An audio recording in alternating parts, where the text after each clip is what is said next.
You said on Eid or not on Eid? First, just slaughtering, and then it'll be a section, um, slaughtering and hunting, maybe, or something like that.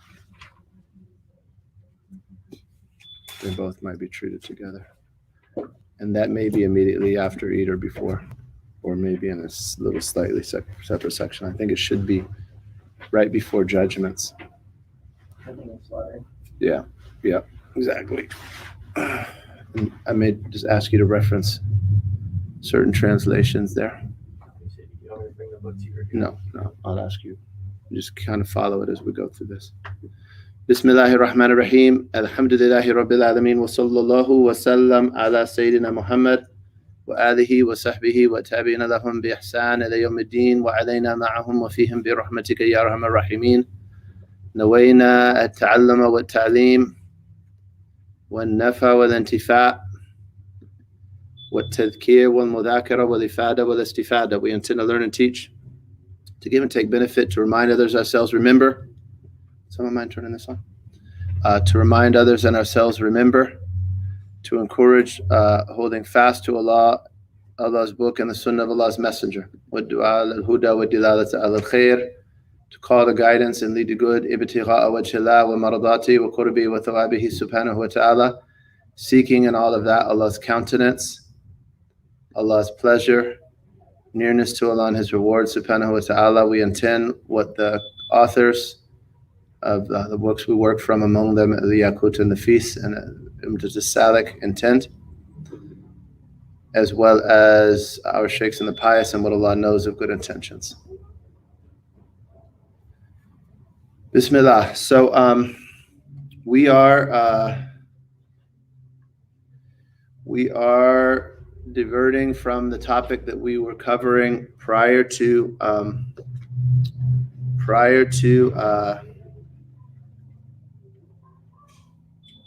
these events of Eid Adha. And because of the event of Eid Adha and the fact that inshallah ta'ala Tuesday morning a number of us will be slaughtering, we wanted to review slaughtering and how it is done properly in summary, with some emphasis on some of the details related to Eid al-Adha and the slaughtering of that, and especially a few sunnahs of that. So, La ilaha illallah. We're not going to very rigidly translate from the Yaqut. Don't bother taking notes of the translation. You are going to take your own notes. But Bismillahir Rahmanir Rahim. The chapter is As-Sayd wa Dhabayah, hunting wild game, or you could say wild game and slaughtered animals, right? So essentially land animals as opposed to fish, which can be translated as aquatic life. In order for them to be halal, excluding locusts, they must be Islamically slaughtered. The Prophet ﷺ said, "Uhilla lana daman wa maytatan." Two types of blood and two unslaughtered animals have been made permissible for us. So the blood is al-kabid wa tihal. The blood is al-kabid wa tihal. That is the liver and spleen. And those are blood-producing organs, and they're bloody organs. But they're not technically blood, right? And we're not going to go into blood. That's another section. We can go into that another time. But the point is, animals must be slaughtered, excluding samak, which in some schools is literally fish, and in the Shafi'i school is aquatic life, meaning things that only live in the water, not amphibians. And jarad, which are locusts. Those are the only land animals, if you can call them that. They're insects that you can eat lawfully without them being slaughtered. So land animals must be slaughtered, right? So first of all, that through which land game is owned. By land game, I mean game that is not a water game. So not fish, but birds and land animals, right? So if you're going to, if you're going to slaughter a chicken or you're going to slaughter a lamb, what do you have to do? So first of all, he said land game is owned by rendering it defenseless intentionally, right? And by intentionally rendering it defenseless.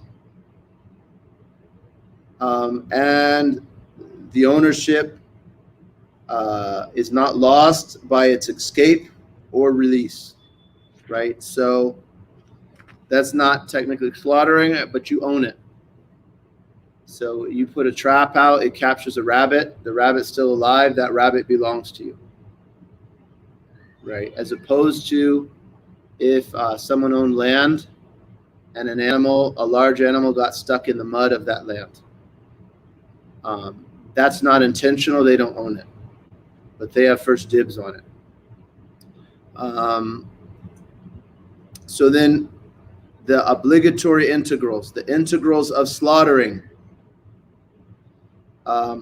are for the slaughter itself, the person slaughtering, the slaughtered animal, and the instrument. How does he translate those? Does he have integrals there? Yeah, it may not be structured that way. No worries. Okay. Slaughtering an animal that you have power over, or actually slaughtering an animal that is within your control. That's a better way to translate it. Slaughtering an animal that is within your control is by cutting the esophagus, the food pipe, and the windpipe, which technically they call the trachea. Okay, you got to cut those two. If you cut 9/10 of one of them and there's little strings hanging on along it and it's not all the way severed, it's invalid, right? The animal's called fates. You lost it. So if it died without you cutting those all the way and it just died, expired, and then you found you did a real sloppy cut, that animal is like an animal that's dead on the side of the road.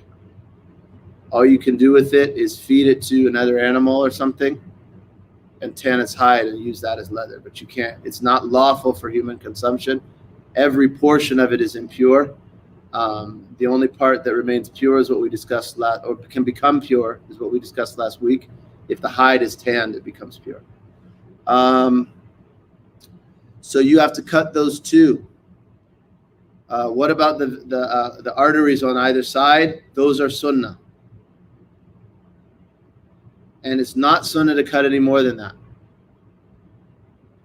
Though were you to chop the head off, it would be valid. As long as those two things are cut, it's a valid slaughter with the other conditions fulfilled. If it's sunnah to cut the other two veins, if you were to cut the whole head off in the process, no problem. But it's not sunnah to do that. It's sunnah to cut those, wait for the animal to expire, and then butcher it. The slaughter of other than an animal that is within your control, meaning wild game. The slaughter of animals that you do not control, and actually, my phrase wasn't entirely precise, because not all of that will be wild, right? A scenario they mention is for example, a cow fell down a well and it's stuck down there and you can't get to it and it's going to drown, and that's valuable. You can shoot an arrow into the well and slaughter the animal with the arrow because you don't control it. It's not under your control, right? So you have animals that are under your control, animals that are not under your control. Animals that are under your control are slaughtered by cutting them in the proper place. Animals that are not under your control are slaughtered by wounding them in any place on their body with the condition that it is intentional. So if someone just shot an arrow into their yard and it missed a target and went into a bush and hit a rabbit and it came out and died, that's not lawful because there wasn't qasd. It wasn't intentional. But if someone shoots at a rabbit or a turkey or a deer that is not controlled, so they have these game farms where the animals are fenced and fed and stuff. You can't. Those animals are controlled. They might as well slaughter them, right? So you have animals that are within your control. Same thing. You trap game. You trapped the rabbit. Now you got it alive. Got to slaughter it. You wound an animal so that you're capable of grabbing a hold of it safely.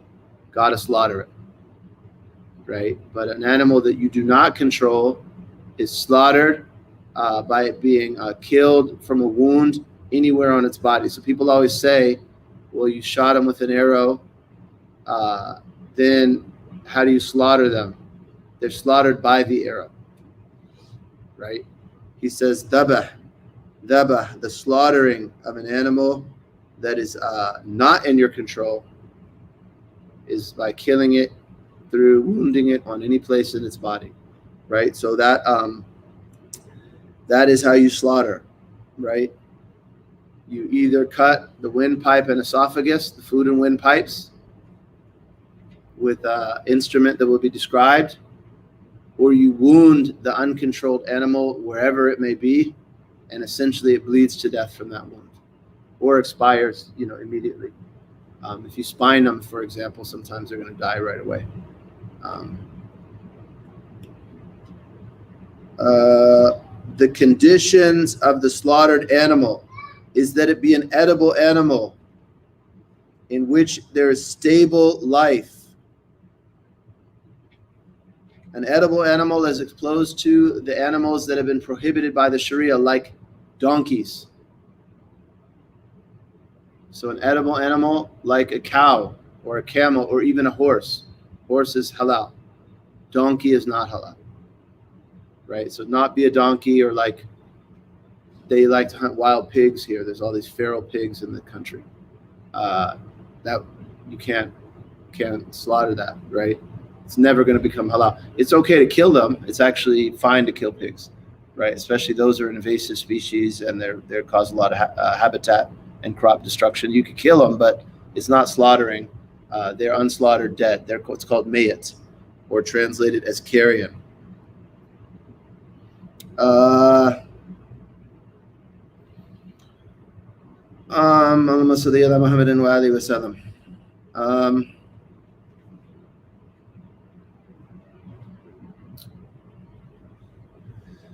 Allahu Akbar wa lillahi alhamd. So what is stable life?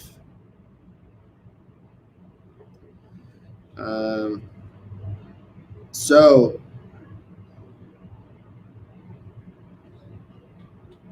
stable life here is when the soul is still in the body and they can see, make noise, and have deliberate motion. So they're still fighting you, trying to get away. Not just the motion of an animal after it's been killed, right? That's indeliberate. They're just running. They're not running around with it like a chicken with their head cut off. They could deliberate, move and speak. Now an animal that's dying can be killed before it dies, even if it's very weak, right? It's not moving much. It's just kind of barely flapping, but it's still alive.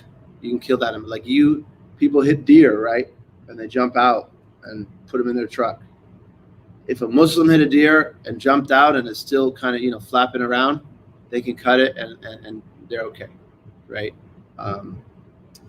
La ilaha illallah.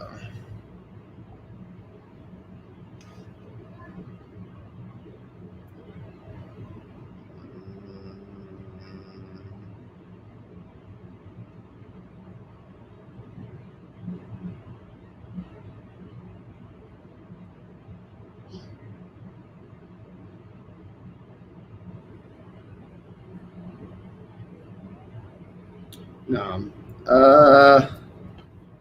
That's enough for that.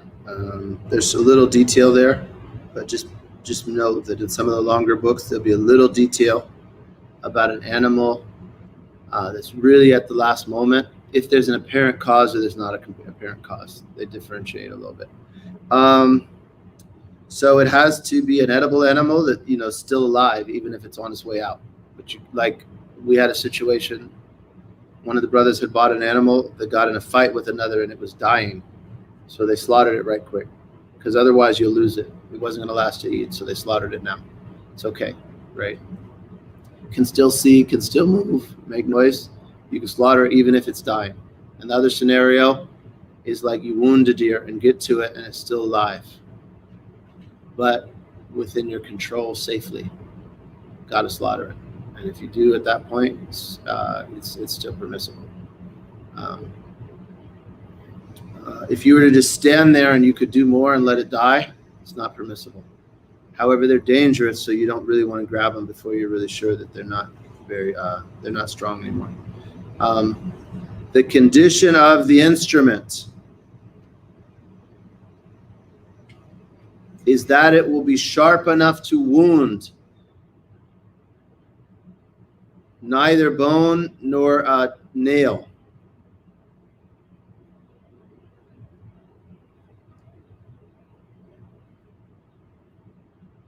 Right? So sharp enough to wound, not from bone or nail. So you couldn't use like an arrowhead made out of bone, for example. You could use an arrowhead made out of glass or stone. They used to use obsidian because it's kind of like a volcanic glass that they could chip in a way that it was sharp. Then also in game that is not within your control, or wild animals not within your control, you can also send predators or raptors against them. So you could hunt with a falcon, or you could hunt with a dog, or if you were able to train another predator. And then there's conditions with those.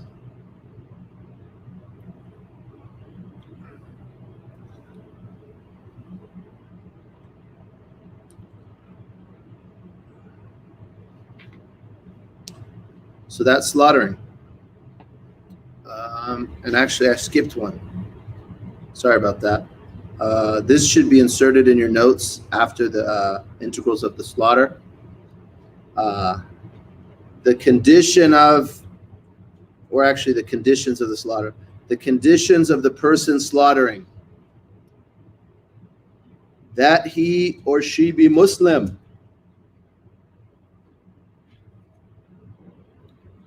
And that, excuse me, that he or she be Muslim or a non-Muslim from the unbelievers of the people of the book that fulfill the conditions rendering them lawful to marry, which are very narrow in the view of the Shafi'i Imams.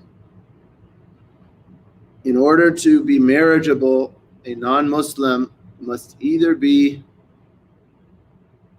from the descendants of Jacob, who are what? Banu Israel, right? Yaqub, Jacob is Israel. So Banu Israel are who? They're the descendants of Jacob. Or Israeliyun, who are they? They're the descendants of Jacob, who is Israel. So either that person is from the descendants of Jacob, and they're not aware of their ancestors entering that religion after its abrogation or change. So we assume they're Kitabi unless we know otherwise. if they're from Jacob's descendants, or that person know that their ancestors entered that religion prior to its abrogation or change. So, for example, Christians, they have to know that their ancestors, they have to either be from the descendants of Jacob or know that their ancestors entered Christianity prior to the Prophet Muhammad ﷺ proclaiming his message. So any Christian that entered Christianity or a Jew that entered Judaism after Prophet Muhammad's coming entered those communities after the abrogation of that Sharia. And they're not regarded as people of the book. And other schools are a little easier. The Hanafi school is a little easier. So in the Shafi school, they have to be a marriageable people of the book in order for their slaughter to be lawful. And then one more condition: in an animal that is not controlled, the person slaughtering them has to be possess eyesight. They can't be blind because they have to intend to hit that animal, right? Can't just shoot in the dark. So those are some integrals and conditions of slaughtering, and the instrument and the animal that would be slaughtered.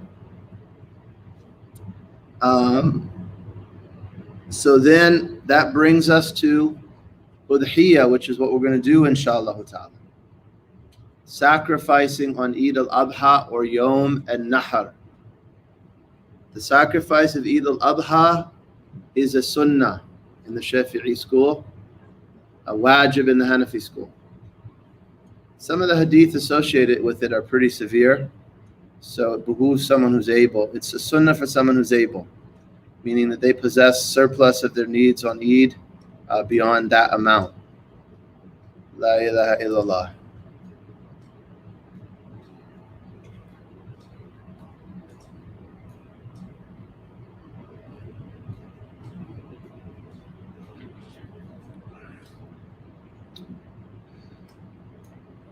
And it's a great, great work. It's narrated by it's narrated on the authority of Sayyidatuna Aisha radiallahu anha, that she said, the son of Adam, meaning no human, does a deed on the day of slaughter, the day of sacrifice, which is the 10th of Dhul Hijjah, the day after tomorrow, Tuesday, more beloved to Allah than spilling the blood of the sacrificial animal. And it will come, the animal will come on the day of resurrection in its skin, its horns, its fur, and hooves, and the blood falls, occupies a station with Allah prior to falling on the earth. So be glad about it. Tayyibu biha nafsan. That's narrated by Tirmidhi and others, and he said it's Hasan. So it's a great work, from the best of works on the day of sacrifice. May Allah give us to do so. And Udhiyah refers to those livestock that are slaughtered to draw nearer to Allah Ta'ala on the day of sacrifice, from the day of sacrifice to the last of the Tashriq days. So what is that, numerically speaking? From the 10th of Dhul Hijjah until the end of the 13th of Dhul Hijjah. So animals you sacrifice to draw nearer to Allah from the 10th, which is called Yom al-Nahr, the day of sacrifice, to the end of the days of Tashriq. And from the meanings of Tashriq is the days for spilling blood, the days of slaughter. That's from the meanings of Tashriq. The ruling of Udhiyah is that it is a personal sunnah on an individual and a collective sunnah on the members of each household. It does not become obligatory except by vowing.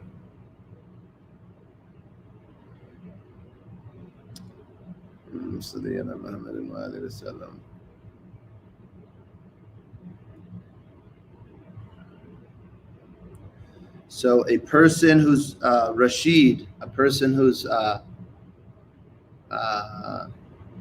reached puberty and knows how to dispose of their money and affairs properly, who slaughters one person in the household doing that, it counts from all of them, meaning that there's no longer a demand for it to be sunnah for them. However, not meaning that they all share in the reward of it. However, after slaughtering, he can make them a partner in the reward. Imam Ramli says the most likely position of the meaning of each household are those who one is obliged to support.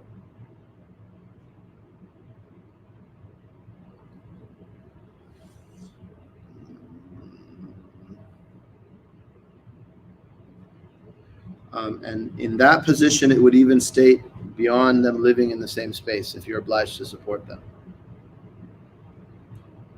And there are other explanations for it as well. And he says, Imam Nawawi says, Naam, lo ashraka ghayruhu fi thawabiha jaz.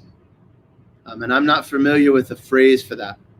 Were you to make another a partner in the reward, that would be permissible. So what is that? Allah knows best. If you were to dua, oh Allah, allow everyone to share in this reward from the household, that would appear to be it. Just like when you give charity on someone's behalf, it's through intention, right? And Allah knows best. However, they're not partners in the animal. The animal belongs to them, they intend and they slaughter. And then that counts for the whole household, meaning it lifts the demand from the whole household.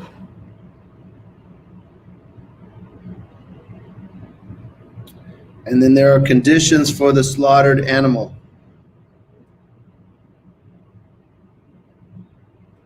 One of them is that it be what we're translating, following the translation of Sheikh Nuh Keller, livestock.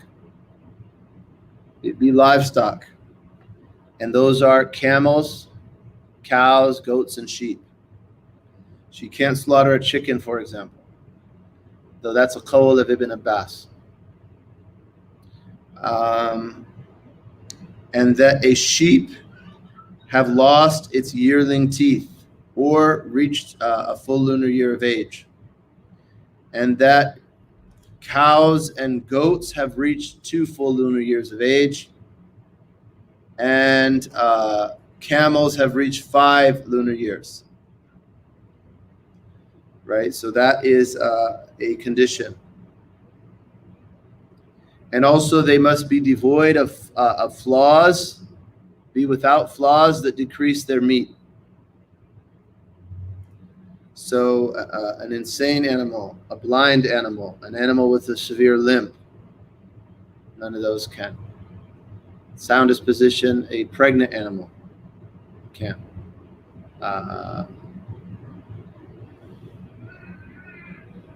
And that one intends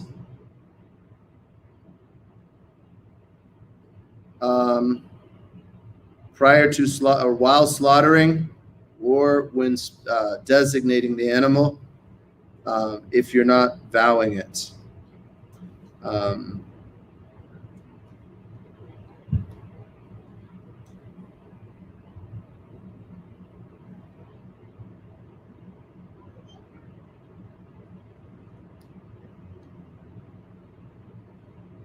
So if you have the animal, or you bought it, you intend, and then slaughter afterwards, that's acceptable. And Allah knows best. Yeah. And you don't want to say, this is my udhiyah. If you say that, you have to give it away all in charity. Right? If you intend doing udhiyah without what's called ja'al, like without making it udhiyah or vowing it. If you vow, I vow an udhiyah, and you slaughter that animal, you're obliged to give it all away. So what is the difference? You don't make a vow. You don't make a vow or say, this is my udhiyah. You just intend it and slaughter. Because saying this is my udhiyah is it's like a type of transaction called ja'al, right? Designating it as that. Alhamdulillah. Allahumma salli ala Muhammadin wa alihi wa sallam. The time of the udhiyah, yes, sir. You intend udhiyah. You intend udhiyah. Yep. Nope. It's a difference. Yeah. If you intend,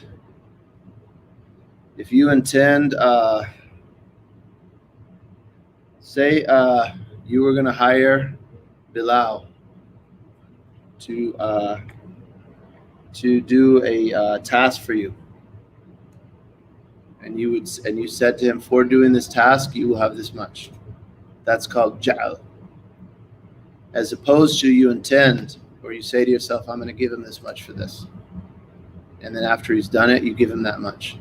In the first scenario, you're obliged to pay him that. In the second, you're not.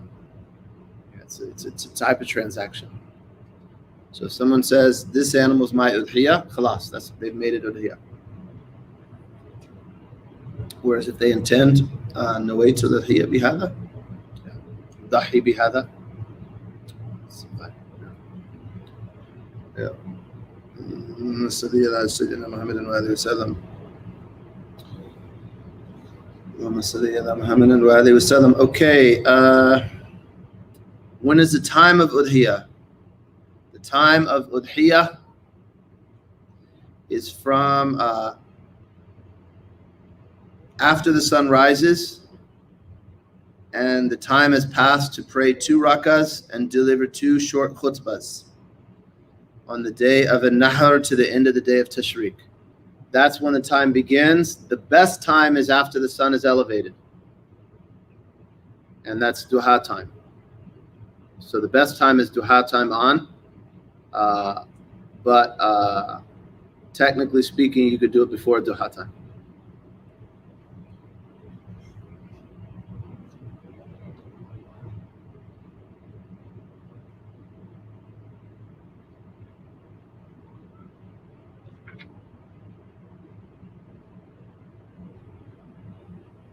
How must the udhiyah be spent? If you vow the udhiyah, all of it must be given in charity.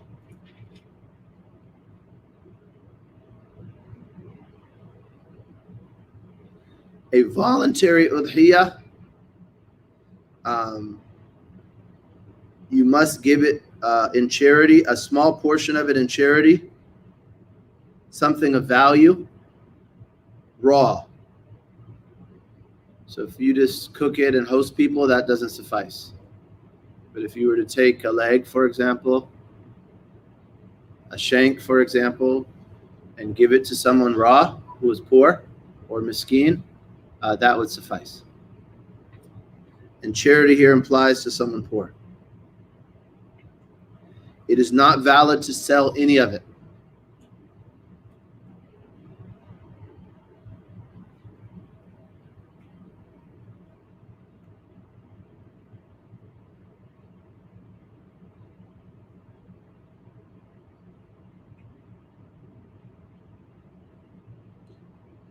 And in the Shafi school, the person must be Muslim,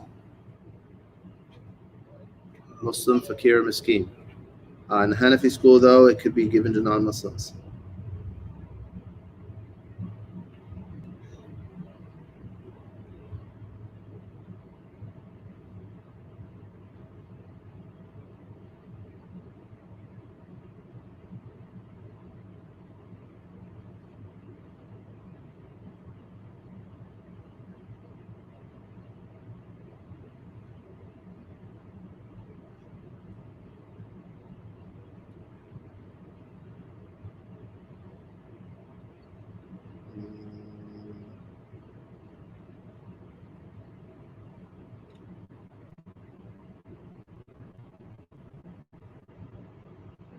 So those are some points. We'll go over a couple of sunnahs as well, inshallah ta'ala. And he says,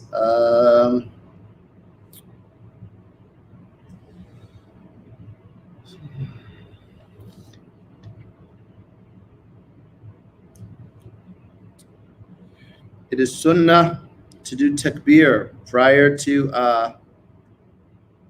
the basmalah, prior to slaughtering, and after. So, for example, they could say Bismillah Allahu Akbar while cutting or sending the arrow. Or they could say Allahu Akbar, Allahu Akbar, Allahu Akbar, walillahi alhamd, Bismillah, cut it. And then he says the recommended takbir for after is Allahu Akbar, Allahu Akbar, Allahu Akbar, walillahi alhamd. And then salat on the Prophet ﷺ is sunnah. For example, they could say Allahumma salli ala Sayyidina Muhammadin wa alihi wa sallam. And then to say the dua, Allahumma hadihi minka wa ilayka fataqabbal minni. So, fleshing all that out, they could say Allahu Akbar, Allahu Akbar, Allahu Akbar, wa lillahi alhamd, Bismillah, and cut it. The basmalah is sunnah in our school. It's sunnah in the Shafi'i school, and some schools, the Hanafis, they treat it as a wajib or a shart or what?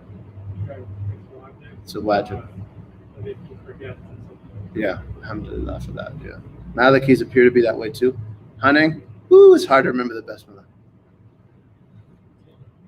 Get that buck fever and it's all bad, I say Bismillah when I first see the animal, because when you shoot, you're in a whole another type of tunnel vision. I did that and I forgot, and I had to ask Ustad Khalil Abdul Rashid and Ubaid Al-Ivans, and they both said what you said. If you forget, it's okay. In the Shafi school, it's not. It's a sunnah anyway. But it's a wajib in the Hanafi school. Say the Bismillah. So intend, you're slaughtering this for Eid Adha, right? You're slaughtering this to draw nearer to Allah on Eid Adha. States, Allahu Akbar, Allahu Akbar, Allahu Akbar, walillahi alhamd, Bismillah. Allahu Akbar, Allahu Akbar, Allahu Akbar, walillahi alhamd, Allahumma salli ala Sayyidina Muhammadin wa alihi wa sallam, Allahumma minka wa ilayka, hadihi minka wa ilayka, fataqabbal minni. Right? You could say those du'as. Those would be some sunnahs of Eid al-Adha. It's actually sunnah for someone who's not the imam to slaughter at his home and his family to witness.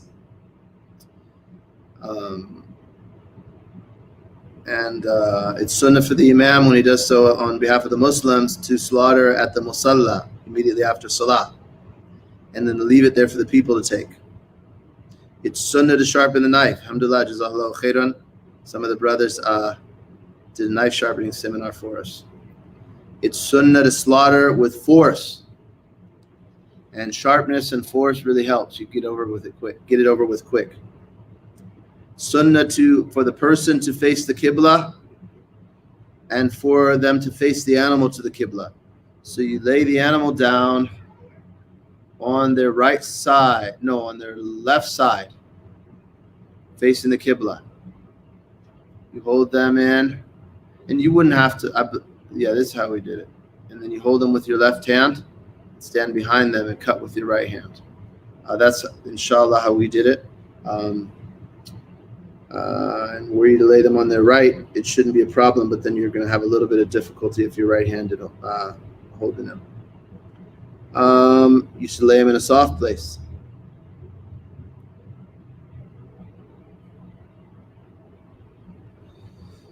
And doing the tasmiyah and the salat al-nabi when slaughtering are both sunnah, as well as takbir, as we saw. Again, sunnah, not fard. If you forget, it's okay.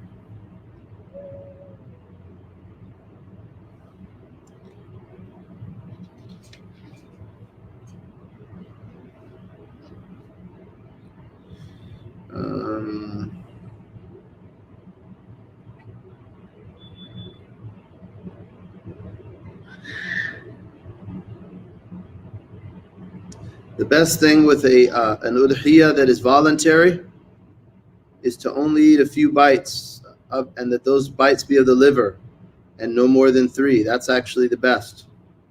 Just to eat a few little liver and give the rest away in charity. And then after that, is to eat a third and give the remainder in charity. And a lower level than that is to eat a third, give a third in charity, and gift a third. What's the difference between gifting and charity? A gift isn't necessarily to the poor, whereas charity must be to the poor or miskin. That have the same meaning when they're separate.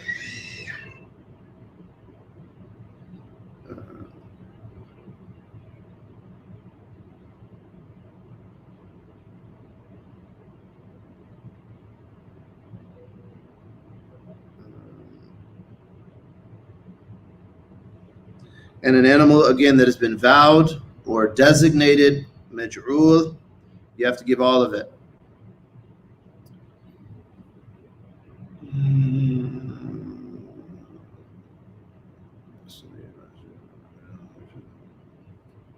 And those who intend to slaughter for udhiyah, it is makruh for them to remove any hair or nails from themselves till after they slaughter.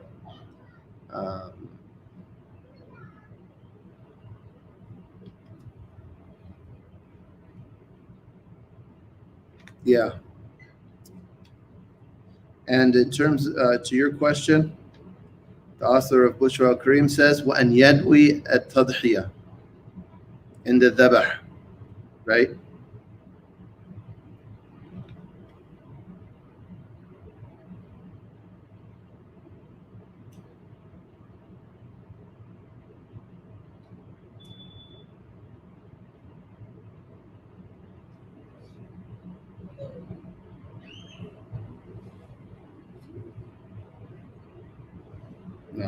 And it is better for a man to slaughter himself. And what I memorize is it's better for a lady to do tokil, of someone to slaughter for her. She should witness her animal being slaughtered, though. And the Prophet ﷺ, he ordered the most shy of women to witness her slaughtering, and that was Sayyidatina Fatima. Naam. It might be chivalrous for someone that wasn't used to coming out, for the husband to take it to a private place and slaughter it for his family to, or whoever's designated, to slaughter it under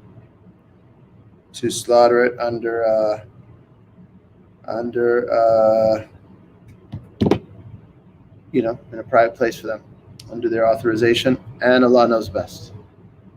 Barakallahu feekum. Inshallah, I'm sure you all have a lot of questions. We'll flesh those out.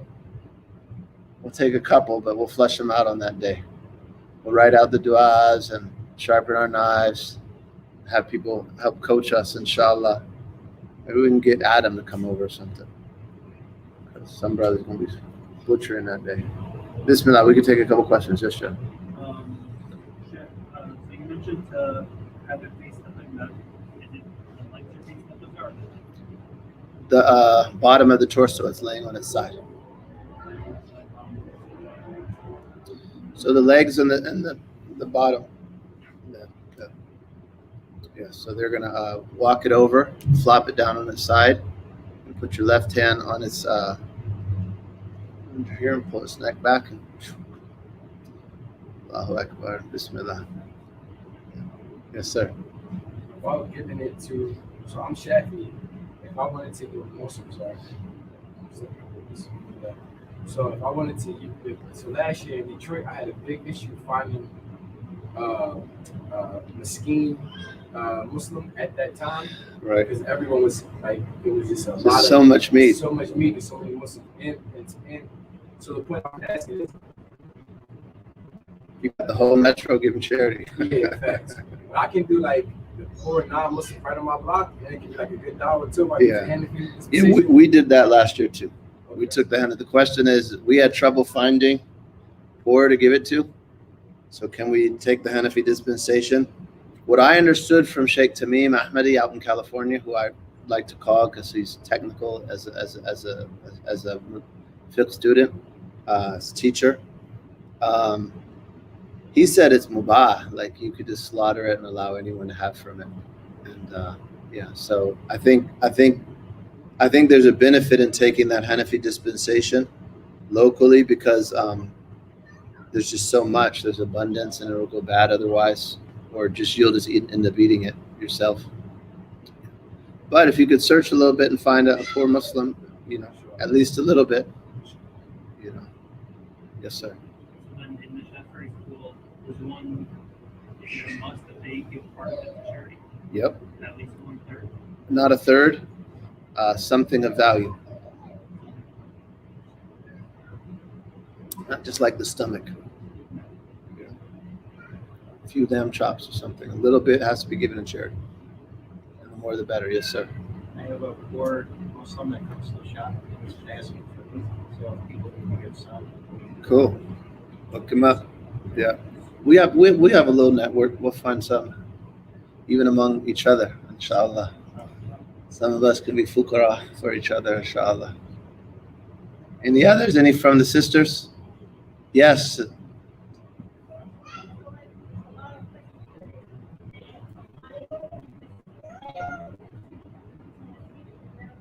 That's great. So places that accept money and then do kirbani or udhiyah for you.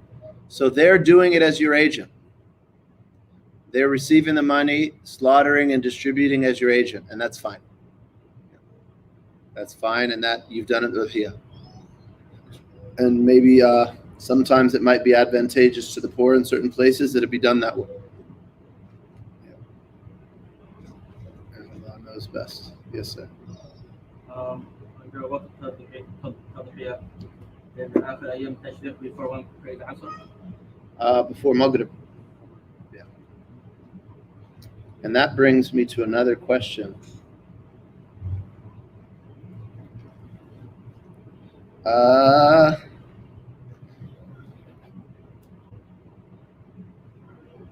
Takbirs begin tomorrow morning at Fajr, which is Fajr on the 9th. Fajr on Yom Arafah, which is the 9th. And they last till Asr on the last of the Tashriq days. So that's Friday at Asr. The slaughter lasts until Maghrib on the Tashriq days. So, and fasting is sunnah tomorrow for other than a Hajj, other than someone on Hajj. May Allah bless everyone's fast, your takbirs, you're giving life. This is one of the blessed nights of the year. Laylat at-Tarwiyah. Or Laylatul, this is actually Yom at-Tarwiyah. The day the pilgrims move out to Mina. And then tonight's Laylatul Arafah. And then in the morning, it was sunnah for them to go to near Arafah and then on to Arafah after Dhuhr. Tomorrow's the day of Arafah. May Allah bless your night before Arafah, your day of Arafah, your fast, takbirs, inshallah. Brothers who pray Fajr here, please remind me about the takbirs. Fajr and Dhuhr tomorrow, pray. I'll need a reminder to get them. So to do those takbirs. And then inshallah ta'ala fast. We'll break fast together here tomorrow under the tent, inshallah, in the evening. From Asr to Maghrib, we'll have a tent jalsa. The tent setter-uppers can kind of among ourselves deliberate about setting it up. And inshallah, we'll have a good time. Have a lot of nice takbirs. Fasting, breaking fast, slaughtering, inshallah ta'ala. And we ask Allah to give us to be honest, sincere, accept our works, give us good teaching, call in the guidance, that Allah be pleased with us. That Allah please the heart of Prophet Muhammad sallallahu alayhi wa sallam, and that the reward of the Fatiha that we recite go to our parents, teachers, sheikhs, anyone who ever writes. And Prophet Muhammad sallallahu alayhi wa sallam and Fatiha.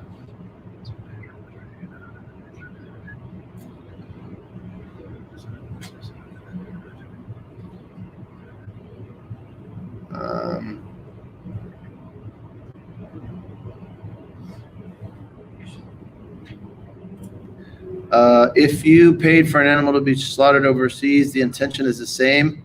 The person who's been authorized should intend on your behalf. And your designation of them as your wakil entails that, and Allah knows best. Place everyone in Allah's care. Wassalamu alaikum wa rahmatullahi wa barakatuh.